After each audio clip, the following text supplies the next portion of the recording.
Hello everyone, welcome to GRIS Academy's daily prelims news analysis.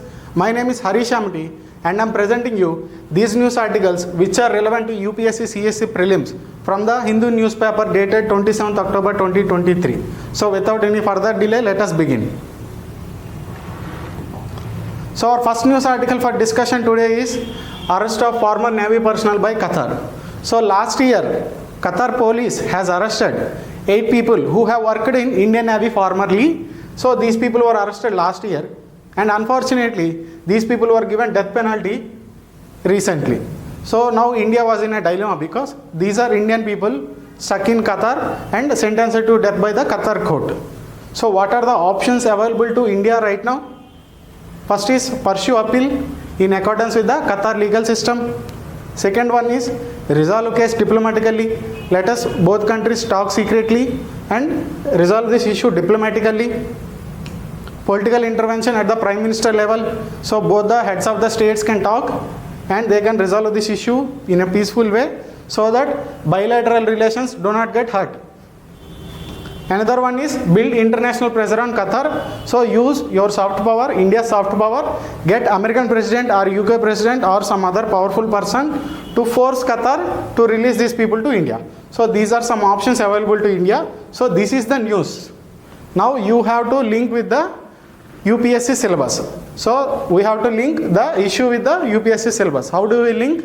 GS paper to international relations, specifically under India-Qatar bilateral relations. So the year 2023 marks 50 years of diplomatic relations between India and Qatar. So 2023 marked 50 years of bilateral relations between India and Qatar, which makes current issue very important for UPSC CSC next year because it is a 50-year celebration. Next, Qatar is one of the largest suppliers of LNG, liquefied natural gas. So in fact, for the past 2 years, Qatar is the topmost exporter of LNG to India and it is also the topmost exporter of LNG in the whole world. India and Qatar conducted some bilateral Navy exercises which is Jair al-Bahar. This is a naval exercise conducted by Indian Navy and Qatar Navy. Large Indian community in Qatar. So there is a significant Indian diaspora in Qatar. So it is very important to maintain good relations with Qatar for India.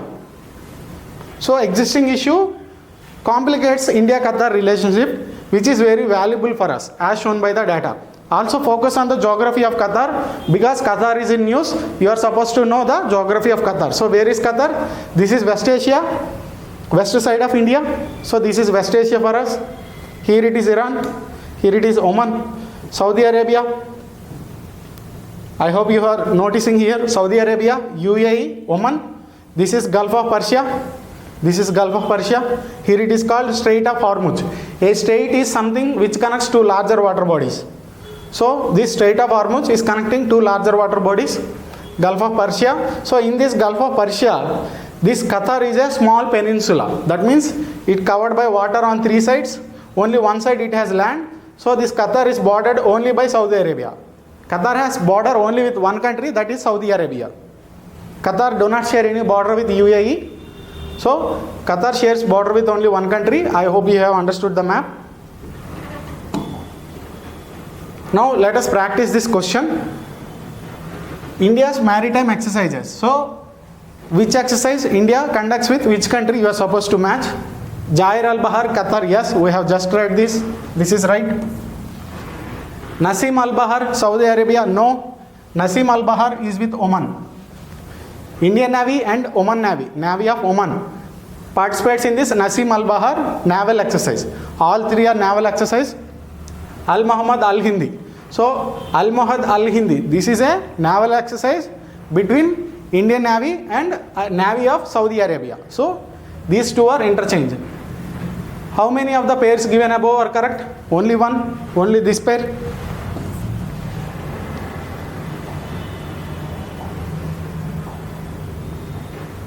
So next question, very interesting topic. Supreme Court allows surrogacy strike down rule banning use of donor gametes. Supreme Court allows surrogacy strike down rule banning use of donor gametes. So first understand what is this gametes. So what is this gametes? Gametes is nothing but reproduction cells. So male in every species will have some reproduction cells, and female in every species will have some reproduction cells. Those are called gametes. If you take human, male gametes are sperms, female gametes are ovum or egg. So these are gametes. So once you understood what is gamete, now read the title again. Supreme Court allows surrogacy, strike down rule banning use of donor gametes. So that means taking gametes from a donor is banned as of now. So our whole discussion is related to surrogacy. What is surrogacy? Surrogacy is the practice in which a woman carries a baby for another couple. So there is a couple, or there may be a single woman. She or them wants a baby, but for some medical reasons or otherwise they cannot have that baby. So they will opt for surrogacy. They will go to a woman and they will ask that particular woman to carry their baby for 9 months. Just that gestation period, 9 months period is called gestation period. So this 9 months period, gestation period, is not born by the mother, is born by another woman who is called surrogate. So this is the practice of surrogacy, and this surrogacy is of two types. One is traditional surrogacy and other one is gestational surrogacy. So everything is in name. What is traditional surrogacy? In traditional surrogacy, the surrogate itself is the mother of the baby, the child. So biological mother of the child. So only the father will give the gametes and mother gametes will not be given. The surrogate, whoever is the lady, is willing to carry the baby. Her egg itself is used in this fertilization. So the sperm of the father and egg of the surrogate mother, not original mother, not the mother of the intending couple. So these two peoples form a baby. So this is traditional surrogacy. What is gestational surrogacy? There is a couple who wants baby. This couple is called intending couple. So there is an intending couple consists of male and female. Now these people want the baby, but for some reason they cannot have the baby. So sperm from this person, egg from this female will be combined in vitro fertilization.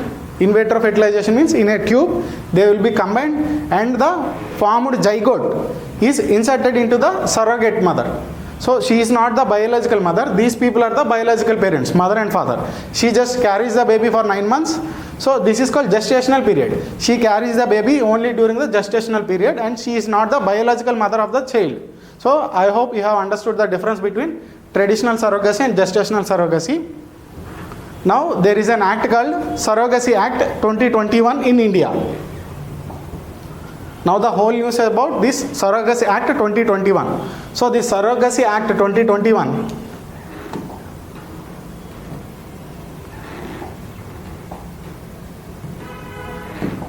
So the Surrogacy Act 2021, it bans commercial surrogacy and allows only altruistic surrogacy. So what is commercial surrogacy? When a surrogate or the mother who is supposed to carry the baby or the lady who is supposed to carry the baby does surrogacy for commercial reasons. She just wants money and she is willing to carry the baby in return for money. It is called commercial surrogacy. Commercial surrogacy is banned in India. Under this act, commercial surrogacy is banned. Only altruistic surrogacy is allowed. What is altruistic surrogacy? Now let's say a person and his wife could not have a baby. So they can ask any of their relatives who is a blood relative for at least one of the parent who is a blood relative. Only such person can become surrogate.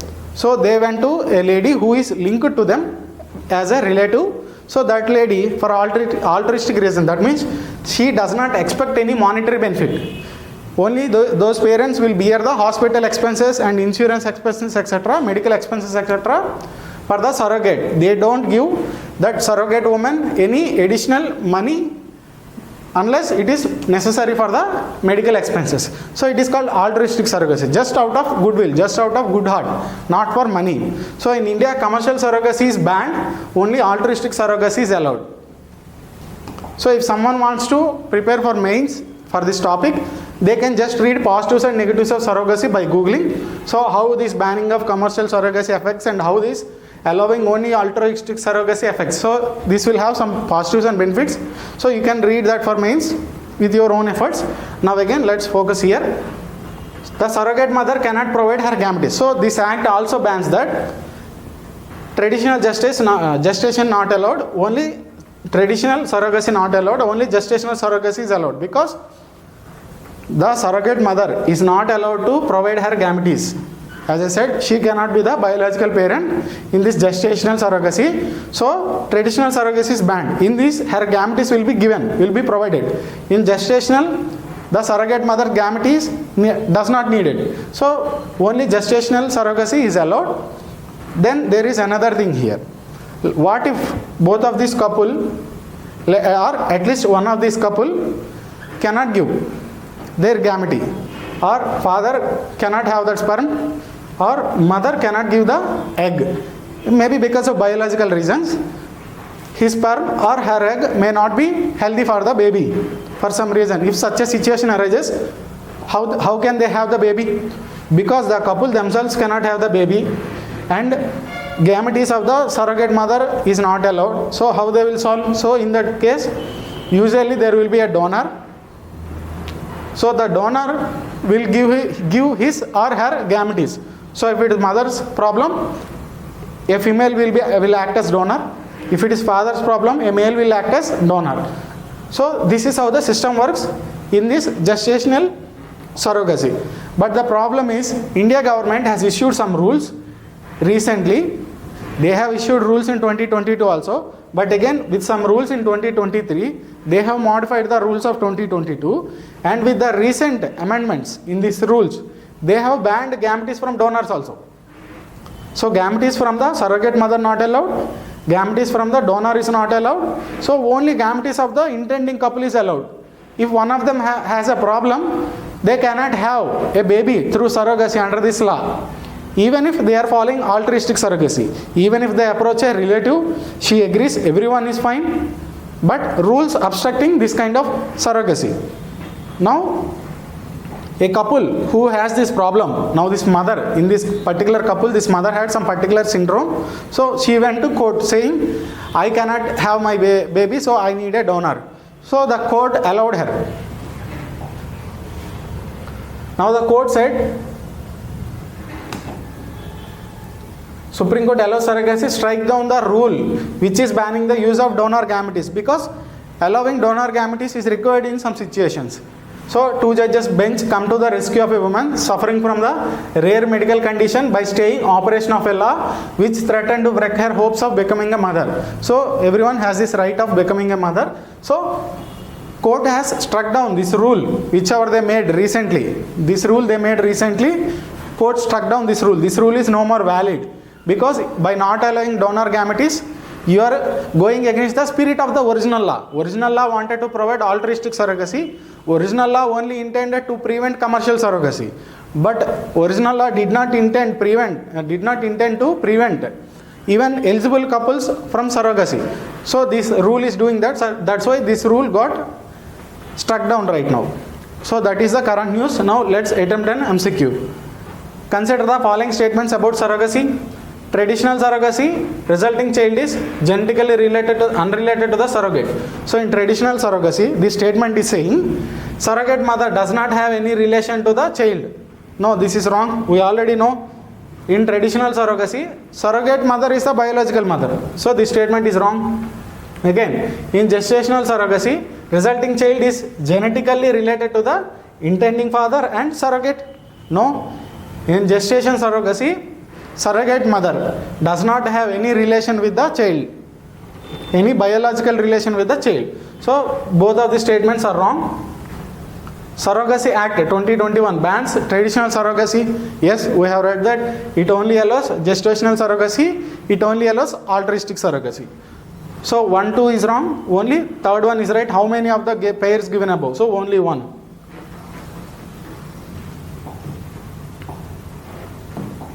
So next topic for discussion, reference fuels. So what are these reference fuels?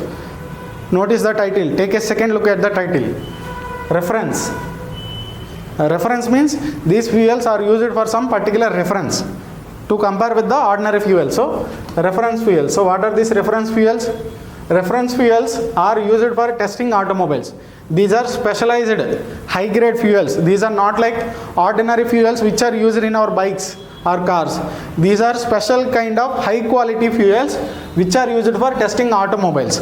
Testing automobiles does not work with the traditional ordinary fuel. It requires a special premium kind of fuel. So there is a need of special kind of fuel, but this special kind of fuel is not produced by everyone. It is only produced only in two countries as of now, United States and France. Only two companies, one in USA, one in France, produces till now. And all the other countries, all the car manufacturers, all the governments, etc., import this till now. So India is importing many kiloliters of this kind of fuel till now. So it is an import burden on us. Now Indian Oil Corporation, with the help of research, their internal indigenous research, they have developed products which act like this specialized fuels, which are reference fuels. That means India has developed the technology of reference fuels. So as you can see, our minister is declaring India to produce its own reference fuel. So this is a kind of achievement for India, because only very few nations till now have this capacity. Now India has this capacity. India does not need to import these reference fuels anymore.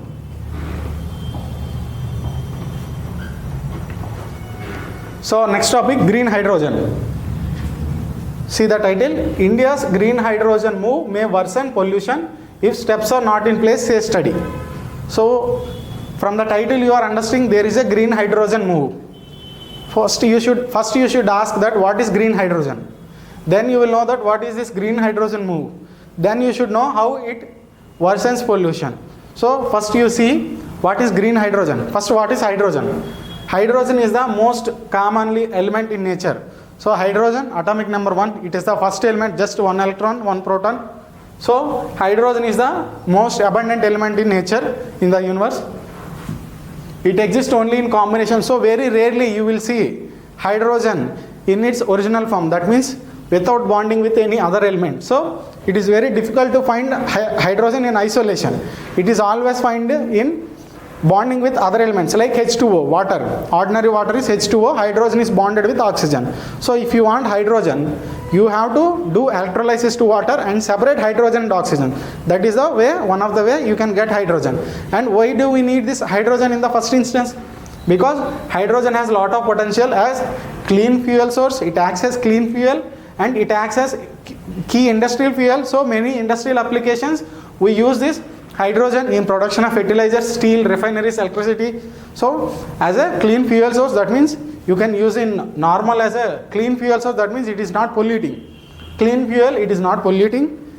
It has industrial fuel value. That means industries need very high energy range fuels. That means it has high capacity for burning, etc. So hydrogen acts and gives that much energy which is of industrial grade. And it also acts as rocket fuel. So many applications of hydrogen. So we have to produce hydrogen. But how to produce this hydrogen? As I said, to produce hydrogen, let's say from water, you have to break H2O using a process called electrolysis. To conduct this process of electrolysis, you need electricity. So to produce hydrogen, you need electricity. To produce hydrogen, you need electricity. But to produce electricity, as of now in India, 70% electricity is being produced from coal. But if we use coal and produce another fuel, then it is not sustainable. It is not sustainable. So we have to produce hydrogen in a green way. That means in a sustainable way. So based on how you produce hydrogen, it is called in different ways. See here, what is grey hydrogen? If hydrogen is produced from fossil fuels, it is called grey hydrogen, because while producing hydrogen, we are polluting the environment. It is produced from fossil fuels like coal. So by using coal, electricity is produced. Then the electricity is used for production of hydrogen. Then this hydrogen is used as fuel. So meanwhile, you are polluting the environment using fossil fuels. So this is grey hydrogen. See the color. Next, what is blue hydrogen? What is blue hydrogen? Same thing. You produce it from fossil fuels. But whatever the smoke gets emitted, you do not allow it to the environment. You will capture it again. You are using fossil fuels. You are producing smoke and other pollution, but you are not allowing it to the environment. You are recapturing it. You are capturing it and storing it. Then it is called blue hydrogen. Then what is green hydrogen? Do not use fossil fuels at all. Produce in a green way, in sustainable way. Then it is called green hydrogen. So produce hydrogen using renewable sources. So that is called green hydrogen. So I hope you now understood what is green hydrogen. First understand what is green hydrogen. Now what is green hydrogen mission? So to produce green hydrogen, to encourage production of green hydrogen in India, government came up with a mission called National Green Hydrogen Mission. So this is a mission by Government of India to encourage production of hydrogen within India. But our ministry definition of green hydrogen is not as an ideal definition. Just now I told you, in producing green hydrogen, you should not produce any emissions that pollute the earth. Carbon emissions. You should not pollute, you should not produce carbon emissions. This is the ideal definition usually applied at the global level and in many Western countries. But Indian government definition is slightly different. India government understands other fuels produce too much carbon dioxide. So this green hydrogen is something that produces lesser carbon dioxide. So it does not pollute as other fuels, but it does pollution to some lesser extent. So what is this extent? So while producing green hydrogen, if you emit not more than 2 kgs, that means less than 2 kgs of carbon dioxide, you can call it green hydrogen in India. So by government definition, green hydrogen is something different from the ideal definition, original definition. So as per government definition, it is something that emits less than 2 kg in producing 1 kg of hydrogen. So while producing 1 kg of hydrogen, if you emit less than 2 kg of carbon dioxide, you can call it green hydrogen. But ideally, this should be grey hydrogen, because while producing hydrogen, whatever is the amount, you are producing carbon pollution, carbon dioxide. So ideally, this should be grey hydrogen, but Indian government calling this limit, within this limit, as green hydrogen. Okay, government is classifying this as per the practical reasons. But author is saying on the ground something different is happening. Whatever government is calling green hydrogen, in producing 1 kg of such green hydrogen, in actuality 9 kg of carbon dioxide gets released. That means even India as of now does not have this capacity, does not have this kind of technology. But we are ready with our mission. So we are pushing this mission without having the sufficient technology. Another concern is that government is promoting these electrolyzers. As I said, electricity is needed to produce hydrogen, and this electricity supposed to be produced from the renewable sources. But government is continuously pushing for this increasing of production of hydrogen, and government is trying to run these hydrogen production companies 24/7. That means all the round the clock. So if you produce 24 hours and 7 days a week, 24/7, that means you need electricity night time also. But most of the renewable energies are conditional. They work at the particular time of the day. If you take solar electricity, solar panels, they work only when there is daylight. When there is no light, during night time, solar panels does not work. They do not produce energy or electricity. Take wind power. Wind power only works when there is necessary wind. When there is no wind or lesser wind, even the wind production of electricity also decreases. So other kind of renewable energies as of now are not fully developed to ensure this 24/7 supply of electricity. So if you want this 24/7 supply of electricity, you should depend on carbon only, this coal electricity produced by coal. So if you want 24/7 electricity, you cannot avoid electricity which is produced by burning coal. That means already 9 kg of carbon dioxide is unavoidable. Then again you are using more coal to produce hydrogen. Then this limit will further increase. So these are two issues because of the early pushing of this National Green Hydrogen Mission. So author is warning here that India's green hydrogen move may worsen pollution if steps are not in place, say study. So first you put the proper steps in place to ensure this production of hydrogen is green. Then you promote this mission.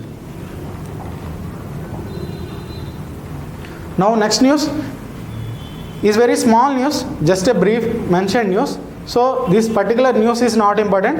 Understand the theme and issue behind the news. So this issue is regarding Kurdistan. This issue is regarding something called Kurdistan. Turkey has attacked northern Iraq. Why it has attacked northern Iraq? Because in northern Iraq there are some people called Kurds. Kurds. and these people are fighting this Turkey and surrounding regions to form a land called Kurdistan. So there are some ethnic people called Kurds. There are some ethnic people called Kurds.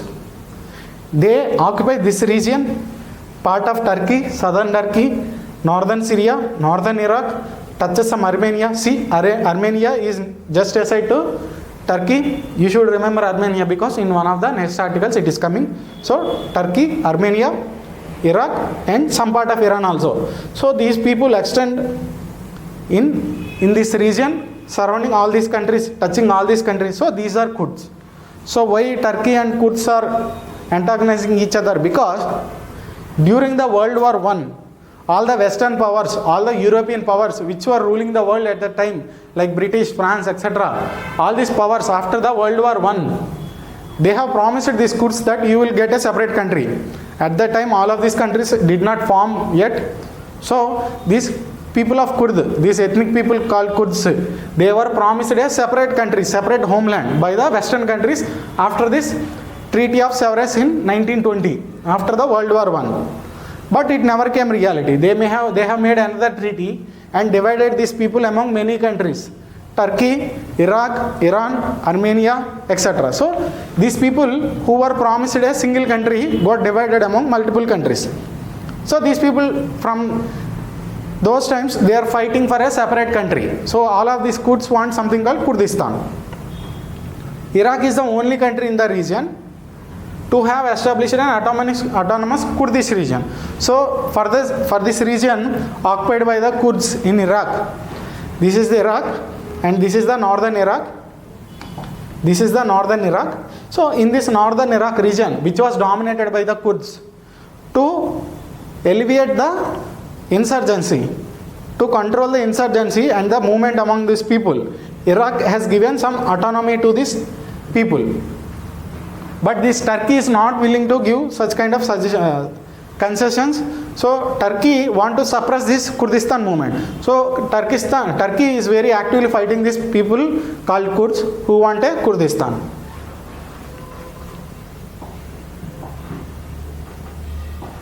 So see the image here. So this is the picture as of now, as they are existing. These Kurds are occupied in this region, but this is their dream. Part of Turkey, part of Syria, part of Iraq, Iran, Armenia, etc. By combining all these parts, they want to form something called Kurdistan. This is their dream, this is the reality. So they are fighting Turkey southern borders. This is a previous year question given in 2016 in UPSC CSE prelims.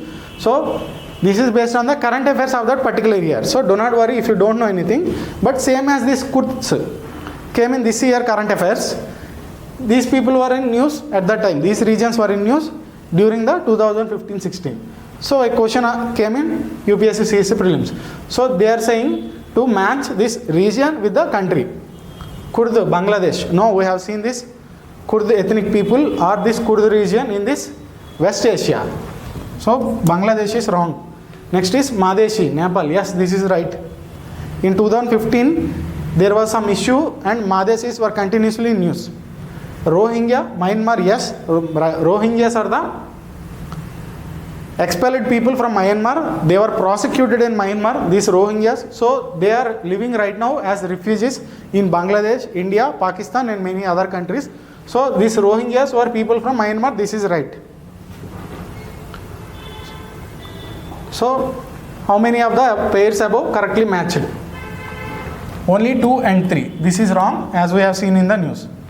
Only 2 and 3. Next news, Slovakia.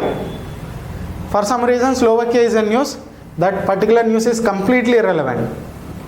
Completely irrelevant. So I just want to take this opportunity to discuss about this Slovakia. So what is this Slovakia? See, this is the map of Europe and here is the country of Slovakia. So I hope you have understood the exact geographical position of this country. Very small country in Europe. So Slovakia, this is the country of Slovakia. See the neighboring countries. Its capital is Bratislava. It is bordering Hungary, Austria, Czech Republic, Poland, Ukraine, Romania. So these are the countries which are bordering Slovakia. Next news is Armenia, Azerbaijan. So let me just explain the issue. This is the country of Armenia. Just now I told you, just adjacent to the country of Turkey. This is the Armenia and this is the Azerbaijan. So these are two countries which are neighbors. But for them, there is a issue regarding a region called Nagorno-Karabakh. Same as India and Pakistan are fighting on Kashmir, this Armenia and Azerbaijan are fighting on this region Nagorno-Karabakh. Till now, some militants from Armenia controlled this region. They have controlled and governed this region till now. But very recently, few months back, Azerbaijan using military force has taken back this Nagorno-Karabakh. So right now this Nagorno-Karabakh is with Azerbaijan. So the historical issue somewhat got settled through force, not through peaceful methods, but for some reason, for some methods, it got settled as of now. So they are hoping the historical hostility between this Armenia and Azerbaijan will now cool off.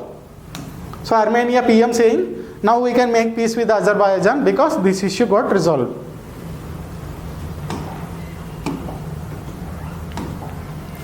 So you can see here, UPSC even asked this year in 2023 itself, a question on the same issue because it was in news always.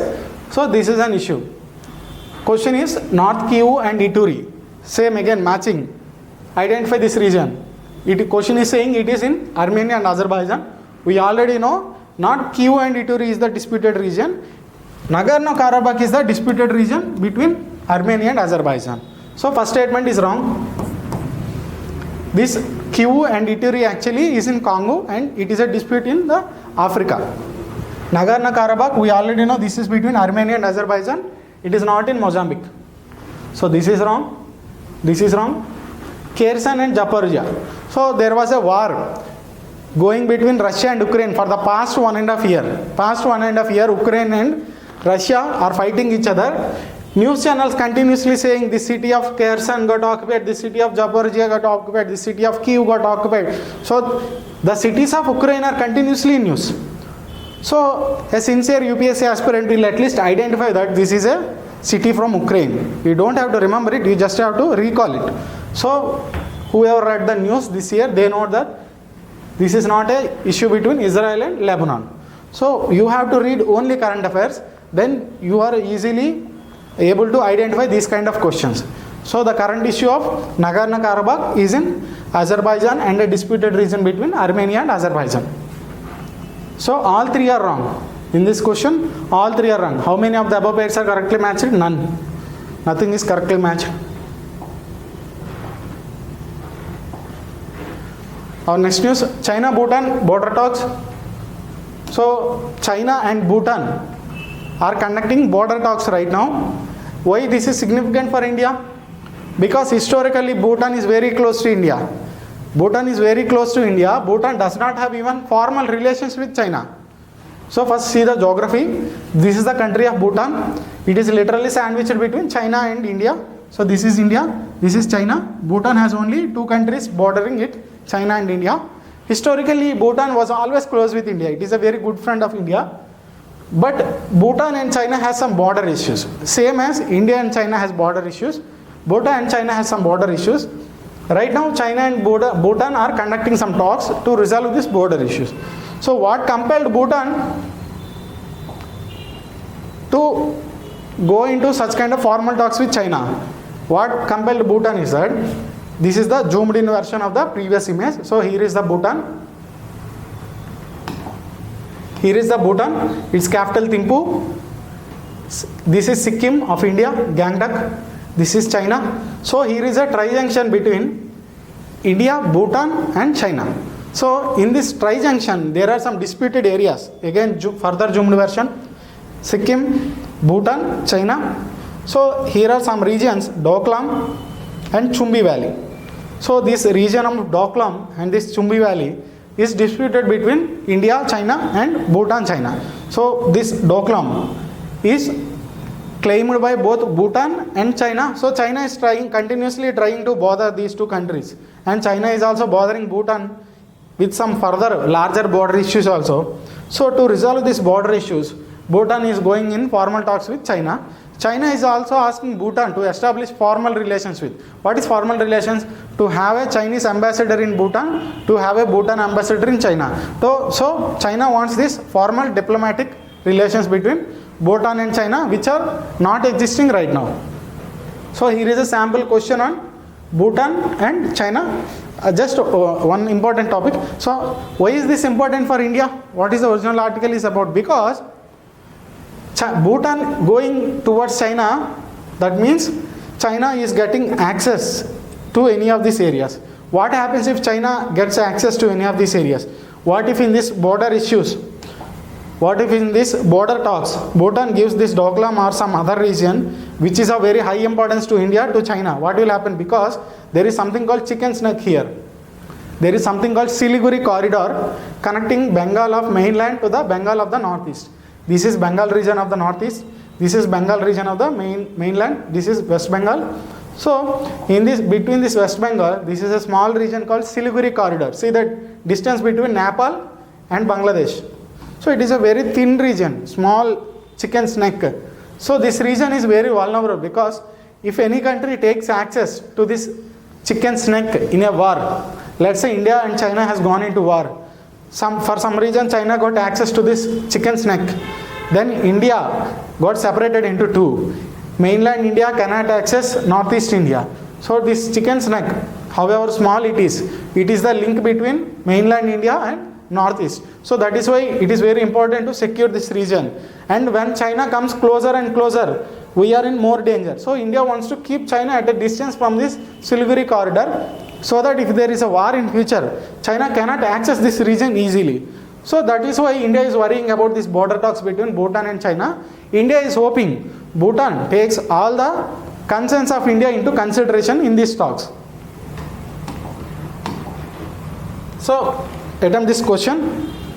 Consider the following statements with respect to the country of Bhutan. Its only neighbors are India and China. Yes, we have already seen its only neighbors are India and China. Bhutan has no formal diplomatic relations with any of the permanent members of the Security Council. Yes, there are 5 members of United Nations Security Council. They are called P5 members. These P5 members are US, UK, France, Russia and China.